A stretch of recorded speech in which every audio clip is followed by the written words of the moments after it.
in fact, I want to bring in Mr. Azad here at this point. You said, it's a very egregious breach of security. There's no two ways about it. It's probably one of the worst breaches of security that we've seen in the last few decades. What are the kind of measures that you would like to see? What is the kind of questions that the inquiry committee will now look into, Mr. Azad? And what is the kind of action you'd like to see now? Some of the basic principles of VIP security is that, you have to neutralize the threat at every level. Right. So where do you neutralize the threat? The threat coming from outside, in what form will it come? Will it come in a physical form? Will it come in a different form? So that is how you start doing an inquiry. So where was the failure? The failure came when the personal screening was found short. Right. Why was it found short? Is it because of the quality of the personnel? Is it because of their forgetfulness? Is it because of lack of professionalism? Is it because of faulty technical equipment? Or is it because there is a failure to perceive some outside element of threat? For example, if you are passing through a metal detector and you have this canister, if it's made of plastic, will it be detected by the door frame metal detector, which only detects metals? So the question is, these are the four areas where I would like to inquire. And the most important is, are these security personnel really alive to the situation? Can they, there are many other ways. You see, in the airport, you see people coming at least 15 feet before they are frisked to the actual person. That's the time when you watch the person, see his gait. Is there something wrong with his shoe? Right. Is there something wrong with his belt? These are things which you have to look into. But I would firmly put the blame on those personnel. It was lackadaisical.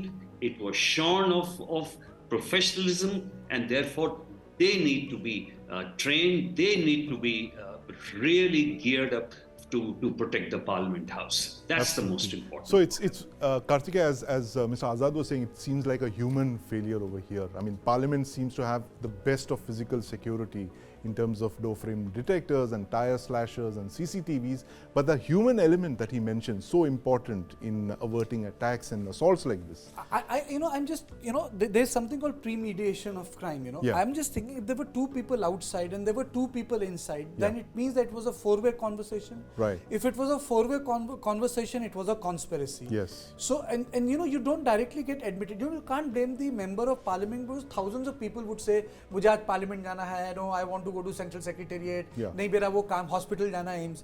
So it's very difficult to pin him down. He would sign it.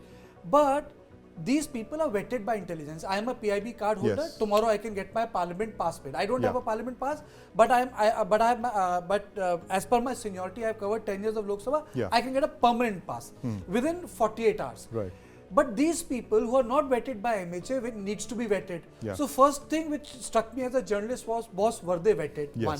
Secondly, if they were vetted, there was no check on their antecedents. I don't think they are like Greenpeace activists. I don't think so. Right. Those were the words they didn't use. I really don't want to get into it and impress any meaning in front of our audience. Let police come out with an official version. They said something which was political. That's number two. Number three is, there is not one level of check.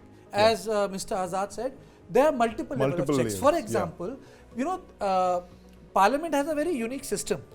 You are checked at the gate, then you are checked at this, then when you go inside, then you are checked. There are at least 5 layers of security. And then you are checked when you are going towards the galleries. So two people frisk you at the same time. So one is sitting like this. So he will be taking care of your belt and below. The other person will be standing. So you are frisked simultaneously. He would frisk you from here, and simultaneously frisking takes place here.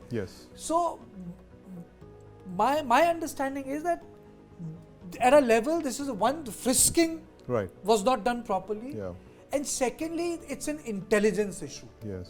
They are making a statement in the Parliament of India on the day of 13th December. In fact, General Datta, this is a very important point here. And we've kept emphasizing the fact that it was the 22nd anniversary of the Parliament attack. And then you have, not so long ago, Mr.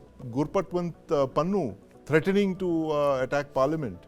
And despite all of this, on a day like this, you let an incident like this happen. I mean, it points to a very serious failure. And they rigged the rules. They rigged the rules. They're not trespassers. They used the rules and they jumped. Exactly like what they did in 2001. They used the VIP stickers on the cars to breach parliament security. So they've actually used the parliament rules only to get inside, and in 2001 and in 2023. And fortunately, nothing happened. Yes.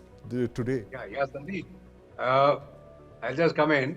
What Mr. Kartikeya has said is very correct. Now the thing is that for the parliament staff, there are regular exercises which are held to put them through various situations. To the extent that the National Disaster Management Authority also carries out a training in CBRN. Yes. Chemical, biological, radiological issues. Now, let's say that this was a chemical stick. You know, anything which emits smoke, whether it's phosphorus or otherwise, is a chemical. Right. That means a chemical has gone inside the Parliament House. Correct. Yes. What were the staff who has been trained in CBRN doing? Right. Why were not they able, or why were they not trained or put in place to carry out a check for any CBRN? You even have dogs, sniffer dogs, who can check out a chemical. Absolutely. We have sensors which can check out a chemical. That's another big breach. I mean, the fact that they could get that chemical inside without being detected.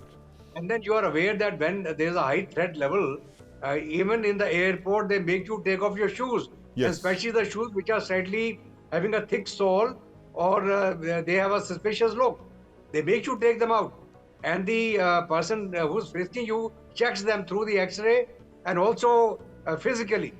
Right. And then when you talk about the incident, 13 December 2001. Yes. And 13 December today, warnings been given by Gurpawan Singh. Yes. What happened in Yom Kippur in Israel? What happened on the 7th of October? Yes. Same thing. Same situation. You are in a situation where there is an event. Yes. Where something has happened in the history, in the past.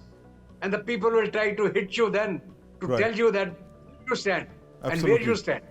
And I'm afraid we're totally out of time, General Datta. And, on a day like this, we can only pray once again at our good fortune that nothing happened. It was just two stupid people trying to stage a protest. And people fail to understand that a trained person can weaponize anything, Yes. You can weaponize your finger. Yes. You can weaponize a pen. You can weaponize that laptop. Right. You can weaponize anything if you want to kill someone. Yes. So I mean to say, a breach is a breach. A breach is a breach. Absolutely. Imagine if a trained commando would have dropped. Yes. He would have weaponized anything. Right. I think that enormity of the situation very fortunate, is not... Kartikeya, that we didn't have any trained commandos. I mean, that's one of our good fortunes, that this incident, while as serious as it wasn't worse than this. NEWS9 Plus. Download now.